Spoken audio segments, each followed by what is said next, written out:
He was born in Japan's heartland and raised to believe the sky was destiny. Mitsuo Fuchida came into the world in 1902 in a quiet farming village near Nara, Japan. His childhood was filled with the smell of rice fields and the rhythm of the monsoon. His father, a stern but educated man, taught discipline and loyalty to the emperor as sacred virtues. For young Mitsuo, those words carried the weight of religion. To serve Japan was not duty, it was identity. At school, he showed little interest in literature or art. His fascination was with the sky. Airplanes were still miracles then, fragile, trembling machines that seemed to define nature itself. When he watched one cross the horizon for the first time, he later wrote, "It felt as though the gods had descended." That moment shaped him. The sky, he believed, was the purest expression of courage, a place untouched by weakness or doubt. He entered the Imperial Japanese Naval Academy at Etajima in 1921. The training was ruthless, a combination of intellectual rigor, physical exhaustion, and spiritual indoctrination. Cadets learned that Japan was divinely chosen, that obedience to command outweighed life itself. Fuchida absorbed it completely. He was not born cruel, but he was taught that compassion had no place in war. Graduating in 1924, he joined the new naval aviation program, a field for innovators, risk-takers, and patriots. Japan's empire was expanding across the Pacific, and air power was becoming its sharpest instrument. Fuchida proved both brilliant and methodical. He mastered navigation, formation tactics, and the mathematics of bombing runs with an almost religious focus. By the 1930s, he was an instructor, known for his precision and for pushing his men beyond exhaustion. "You cannot serve the emperor halfway," he once told a trainee. "You fly until you are fire." In 1937, when Japan invaded China, Fuchida got his first taste of real combat. Flying over Shanghai and Nanjing, he commanded bomber formations that reduced entire districts to rubble. He performed flawlessly, earning promotion after promotion. For him, war was not cruelty, it was order, a test of discipline.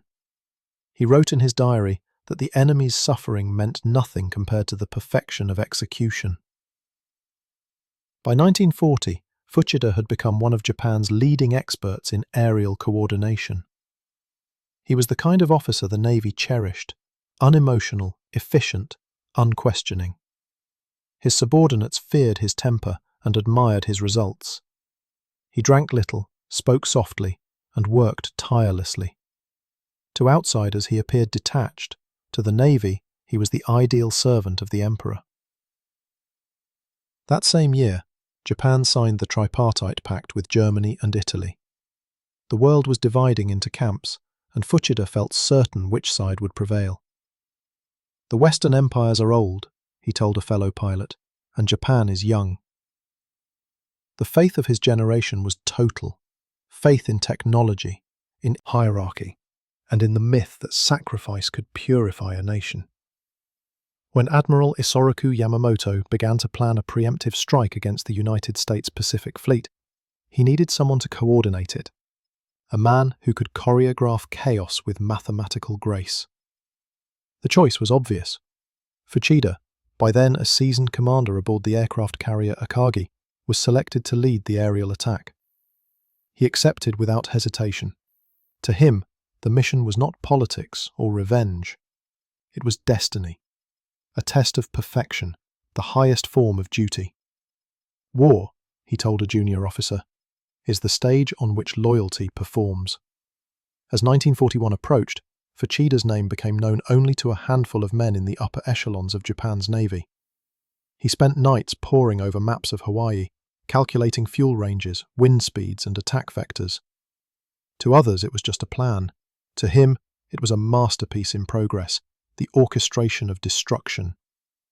In his notes from that time, there is no hatred toward Americans, no mention of politics, only logistics, precision, timing. It was not passion that drove him, but perfectionism. The sky he had worshipped as a boy had become his laboratory. He could not know that the operation he prepared would ignite a war that would consume millions, and that he would spend the rest of his life trying to undo what began that morning. He dreamed of the sky as purity, and turned it into fire. He perfected the art of attack, before the world even knew his name. By the summer of 1941, the Pacific had become a chessboard of rising tension. Japan's war in China drained its resources, and American embargoes on oil and steel tightened around its throat. Diplomacy was collapsing. To the military, the choice was clear: strike first or die slowly. And in that calculus, Commander Mitsuo Fuchida found his purpose. From his cabin aboard the aircraft carrier Akagi, he began designing what would become the most famous aerial assault in modern history. His orders from Admiral Yamamoto were simple yet audacious: cripple the American Pacific Fleet at Pearl Harbor before they could react. The plan demanded precision beyond anything the Japanese Navy had attempted. It required secrecy, perfect timing, and a man willing to shoulder the weight of history. Fuchida was that man. He spent months perfecting the operation's choreography. Each squadron, each bomber, each torpedo had to move like parts of a single body. He worked day and night, studying weather patterns, sunrise times, and even the angle of attack to ensure torpedoes could skim the shallow harbour without grounding. He coordinated pilots from 6 carriers, drilling them until they flew as if wired together. His obsession with detail bordered on the fanatical. "Every second counts," he told his men. "Miss by 1 heartbeat and the empire fails." In October, the strike force assembled in secret bays in the Kuril Islands. No radio transmissions, no letters home. The men vanished into the mist. Even among the pilots, few knew the target. Fuchida walked the decks silently, clipboard in hand, his face unreadable. To them, he was a commander of perfect composure. Inside, he felt only the pressure of orchestration. The Japanese Navy had trained its aviators to precision, but never for something of this scale. Fuchida rehearsed the attack plans so often that it became muscle memory.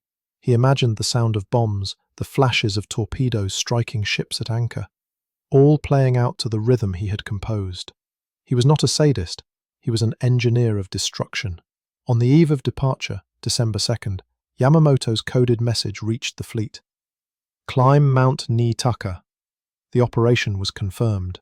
The ships sailed east, into the winter fog of the North Pacific, unseen by American patrols. On board Akagi, Fuchida briefed his pilots one last time. He told them the mission was not merely a strike, it was a cleansing blow that would secure Japan's future. His voice was steady. "The fate of our nation rests upon this morning." The fleet travelled in radio silence for 10 days. Every man knew discovery meant annihilation. Fuchida's final orders were methodical. Approach from the north, attack at dawn, destroy the battleships first, then the airfields. He would lead the first wave himself, coordinating over 180 aircraft. He kept a small pocket watch, synchronized to Tokyo. Time clutched in his gloved hand. At 3:20 a.m. on December 7th, the carriers reached their launch point 230 miles north of Oahu. The sea was calm, the sky pale with approaching dawn.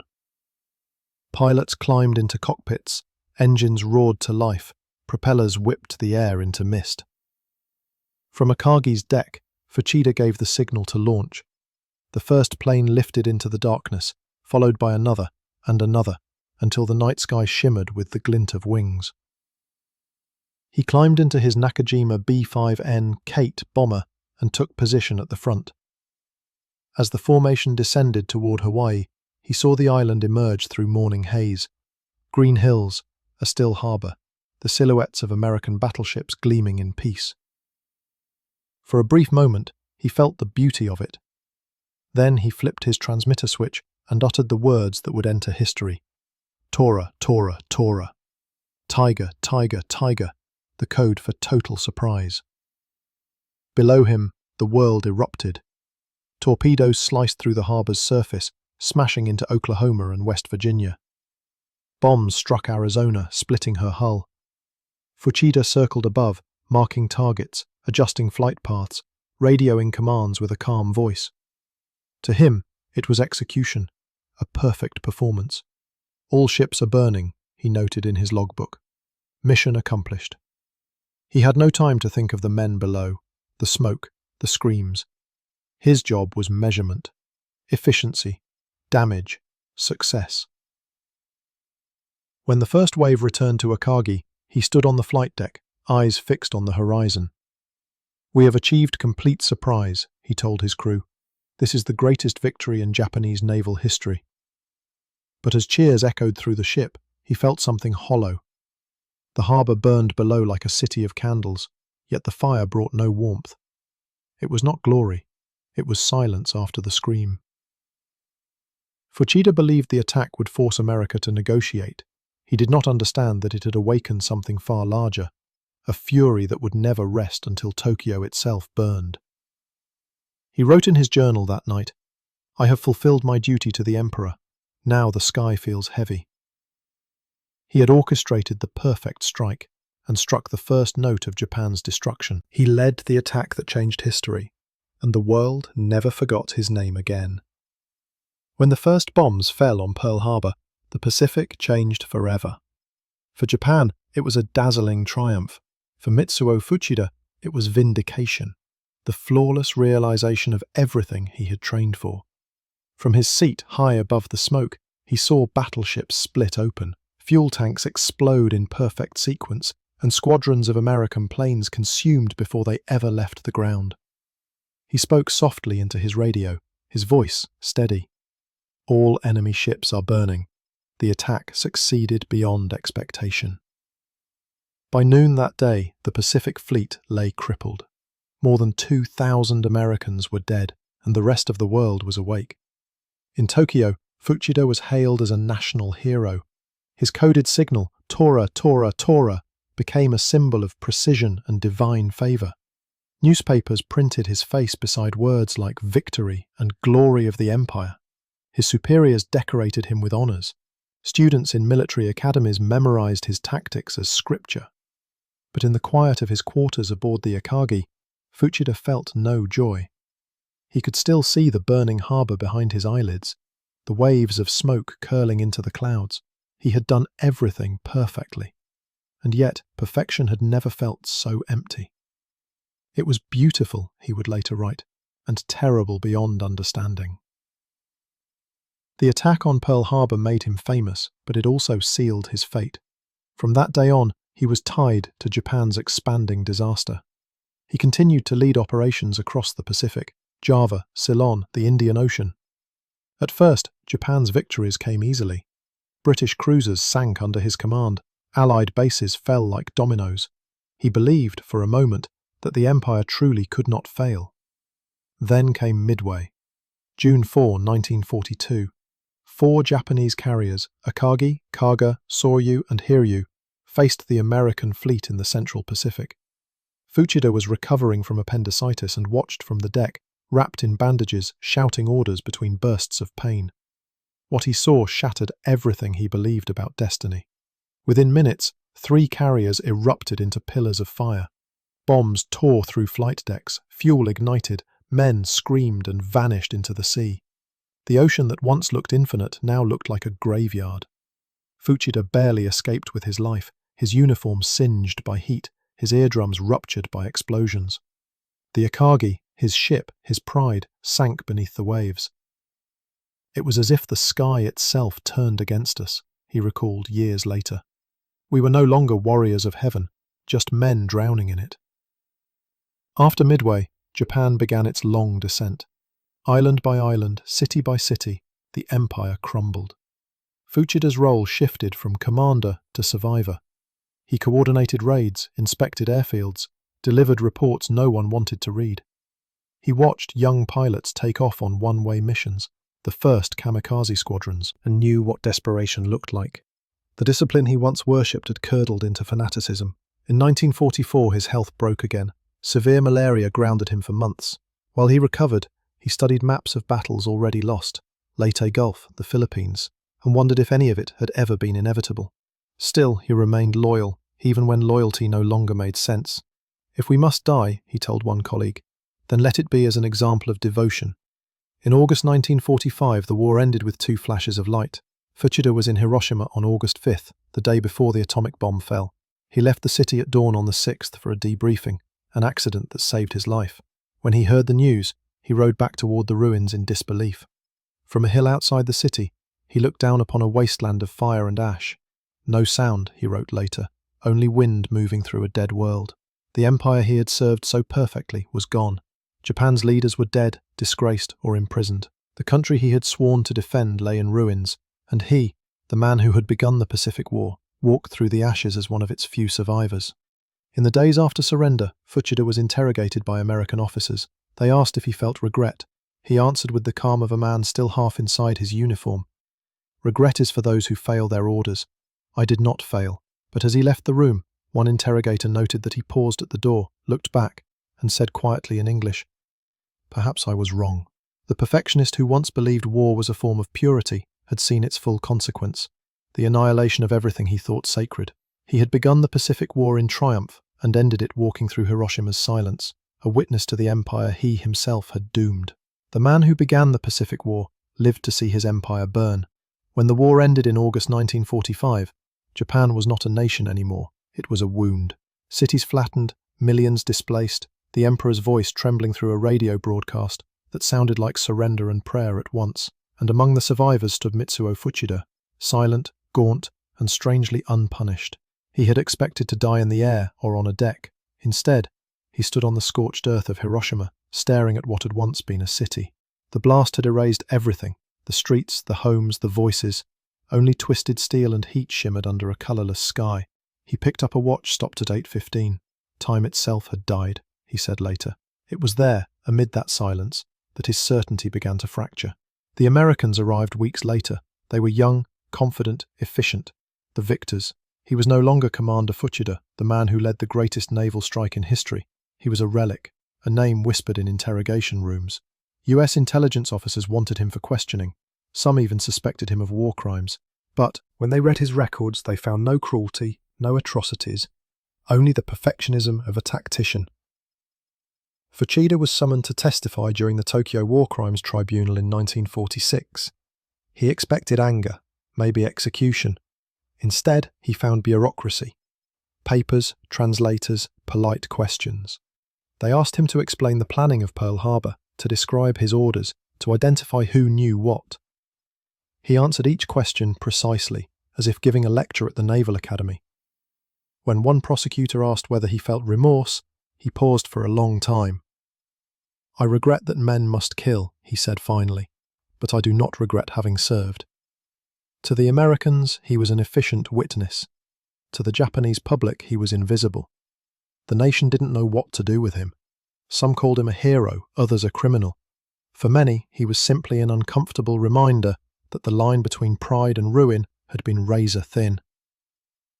After the tribunals, he returned home to a farm near Osaka. The once proud commander now worked the soil with his hands, rising before dawn, avoiding conversation. His wife described him as a man who had forgotten how to exist. Neighbours saw him walking the fields alone, sometimes staring upward as if still searching for formations in the sky. He refused interviews, refused the Navy reunions, refused even to visit the graves of fellow officers. There was no honour left, he told one friend. Only ashes. In 1948 he was called again, this time by the Americans, to give testimony about the atomic bombing of Hiroshima. They wanted eyewitness accounts, military perspectives, anything that could justify or contextualize the event. Fuchida complied. He described what he saw, without anger, without embellishment. "A weapon of such scale," he said, "cannot be called victory." When the hearings ended, one of the American interpreters handed him a small pamphlet written by a former US prisoner of war. The man's name was Jacob DeShazer, one of the Doolittle raiders who had bombed Tokyo in 1942, been captured, tortured, and later released. The pamphlet's title read, "I was a prisoner of Japan, and God changed my heart." Fuchida tucked it away without reading it. Weeks later, alone in his home, he opened it. DeShazer's words stunned him, not because they spoke of faith, but because they spoke of forgiveness. The American pilot who should have hated Japan wrote instead of peace, of redemption, of compassion for his captors. Fuchida reread the lines again and again. "Love your enemies," it said. Do good to those who hate you. Something cracked. In the years that followed, he sought out DeShazer, travelling to meet him in person. They talked for hours, two men who had tried to kill each other once, now sharing tea and silence. DeShazer gave him a Bible in Japanese. Fuchida began reading. Slowly, painfully, he started to see the war not as glory or destiny, but as blindness. I was an instrument of destruction, he wrote. Now I wish only to be an instrument of peace. To his countrymen, it sounded like betrayal. To the Americans, it sounded like a miracle. He was invited to speak at churches across Japan, then in the United States. His message was simple. I led the attack on Pearl Harbor. I now lead men to peace. But back home, veterans spat at him, called him a traitor. He bowed to the enemy, one newspaper said. He has forgotten Japan. But Fuchida hadn't forgotten. He had finally remembered what it meant to be human. The man who once demanded total obedience now preached forgiveness.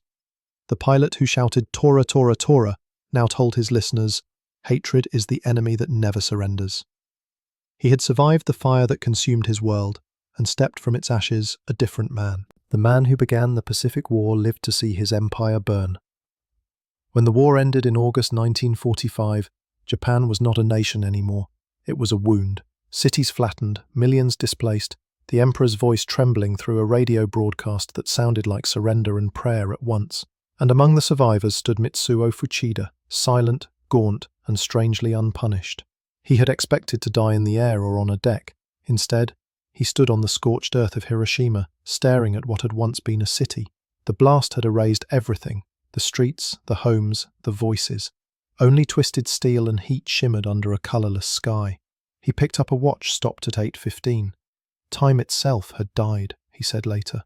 It was there, amid that silence, that his certainty began to fracture. The Americans arrived weeks later. They were young, confident, efficient, the victors. He was no longer Commander Fuchida, the man who led the greatest naval strike in history. He was a relic, a name whispered in interrogation rooms.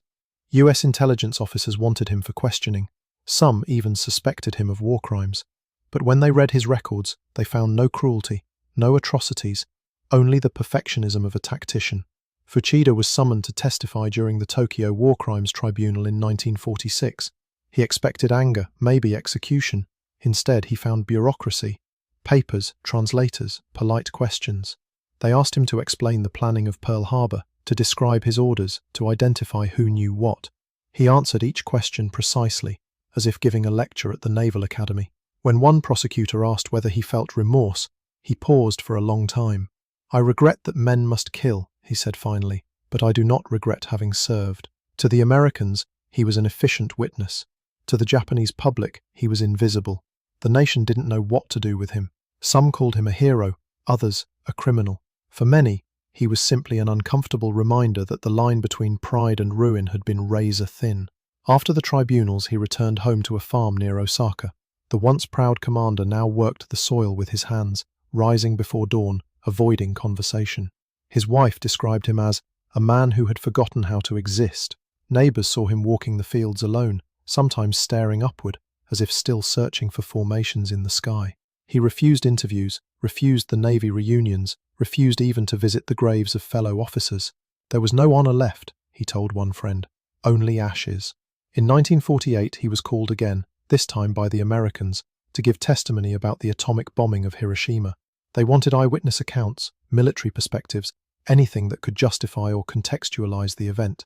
Fuchida complied. He described what he saw, without anger, without embellishment. A weapon of such scale, he said, cannot be called victory. When the hearing ended, one of the American interpreters handed him a small pamphlet written by a former US prisoner of war. The man's name was Jacob DeShazer, one of the Doolittle raiders who had bombed Tokyo in 1942, being captured, tortured, and later released. The pamphlet's title read, "I was a prisoner of Japan, and God changed my heart." Fuchida tucked it away without reading it. Weeks later, alone in his home, he opened it.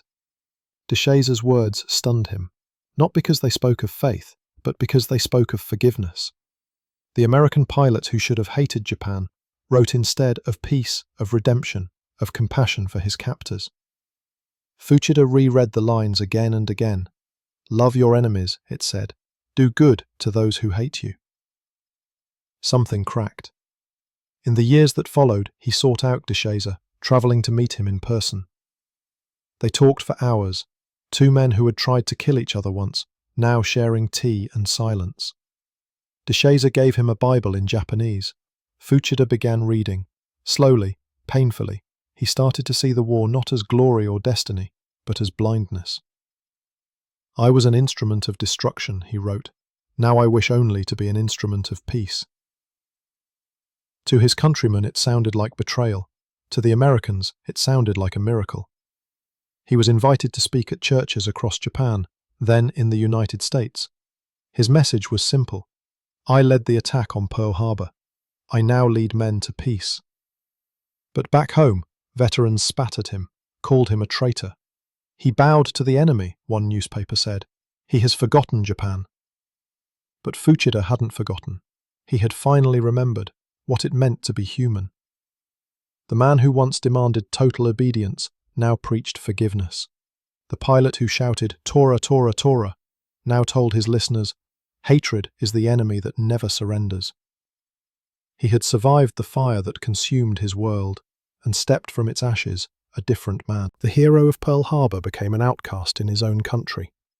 By the 1950s, Japan was rebuilding. Its cities taller, its people quieter, its pride cautious.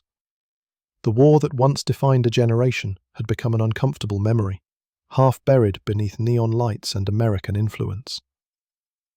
But for Mitsuo Fuchida, there was no moving on.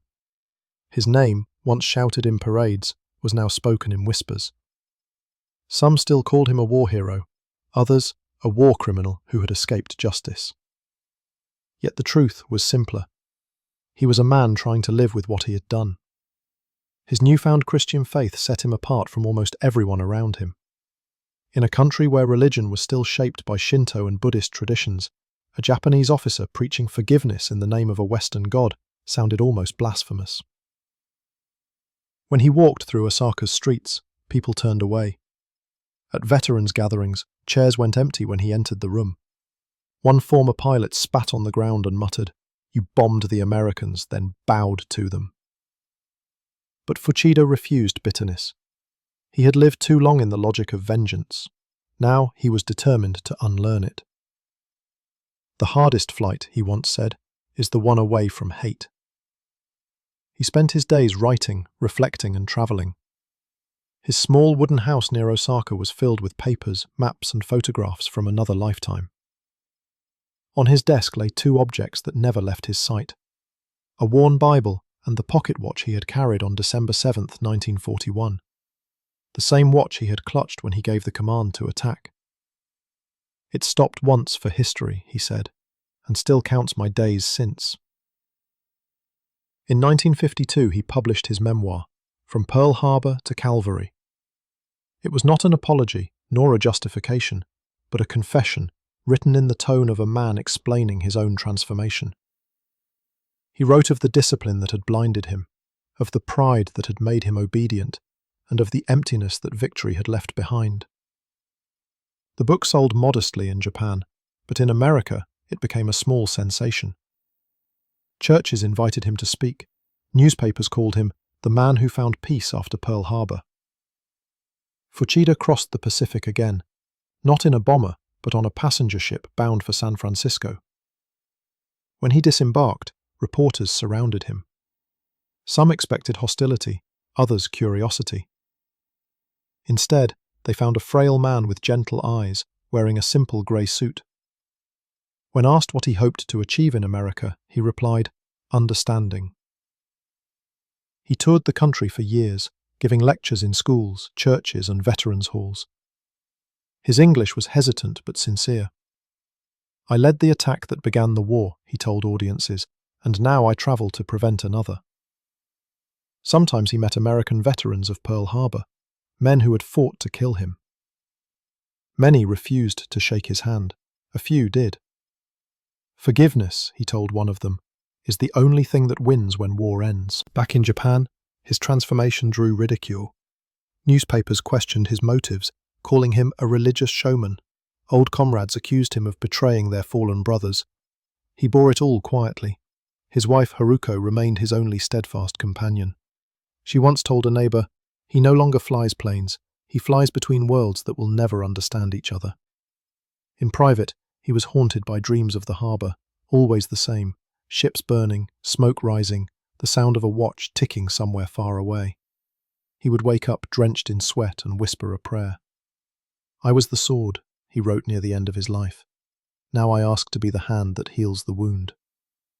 By the 1970s, he was frail but still travelling. In small church basements, before audiences of 20 or 30 people, he would tell his story. The young man who thought duty was enough, and the old man who learned that duty without compassion destroys everything it touches.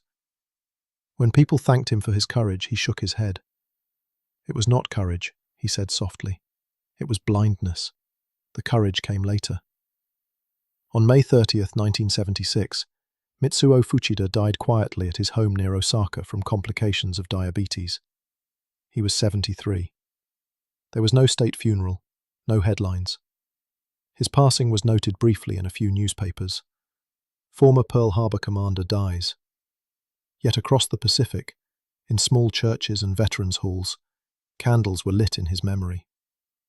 A man who once carried destruction had, in his own way, become a messenger of peace.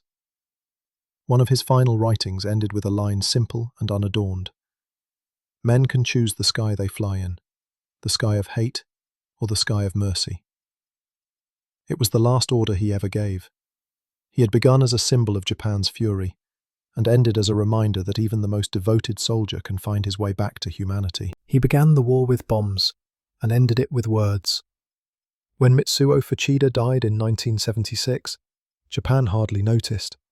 The nation had long since rebuilt, its economy roaring, its youth more interested in cars and cinema than in the ghosts of 1941. For most, his name was just a line in a textbook. The man who shouted "Tora, Tora, Tora" on the morning that brought war to the Pacific. But across the ocean, in church halls, veterans' gatherings and small-town memorials, his story endured.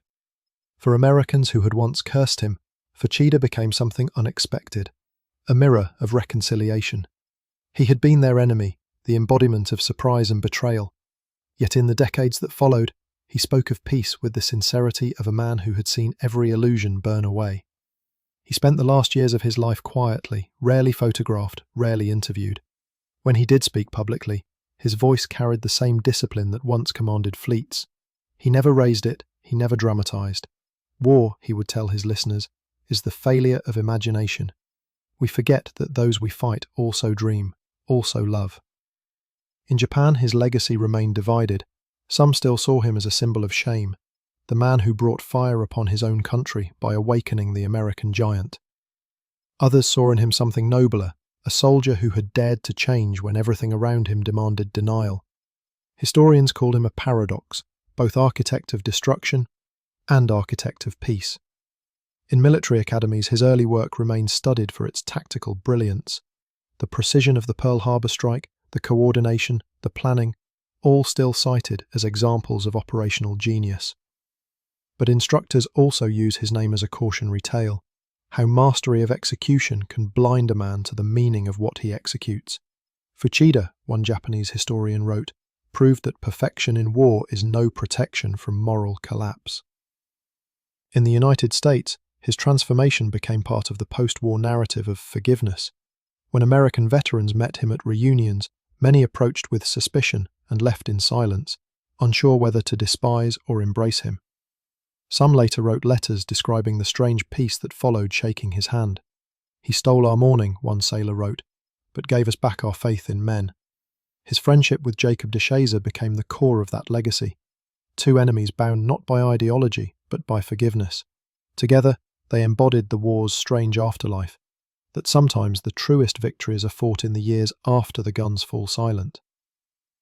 Today, visitors to the Pearl Harbor Memorial often read his name on plaques or in guidebooks, and some stop to ask what became of him. The guides tell them the story, that the man who led the first wave at Pearl Harbor later travelled America to speak of peace. Most visitors are surprised. A few smile. The idea itself feels improbable, and perhaps that is why it matters. In 2011, on the 70th anniversary of the attack, a small service was held aboard the USS Arizona Memorial. Among the wreaths lay a folded paper note, unsigned. It read, "For Mitsuo Fuchida, proof that even in war's darkest hour, light waits for those who look up." Historians will debate his transformation, whether it was faith, guilt, or exhaustion that changed him. But the evidence is in his eyes. In the few photographs that survive from his later years, the same man who once stared skyward through the cockpit glass, now older, softer, holding a Bible instead of a flight map. He had found a different kind of sky. He taught no doctrine, founded no movement, and left no monuments. Yet his life became one. A reminder that redemption, like war, begins with a single act of will. The man who commanded Tora, Tora, Tora became the voice that whispered, "Peace, peace. Remember the cost."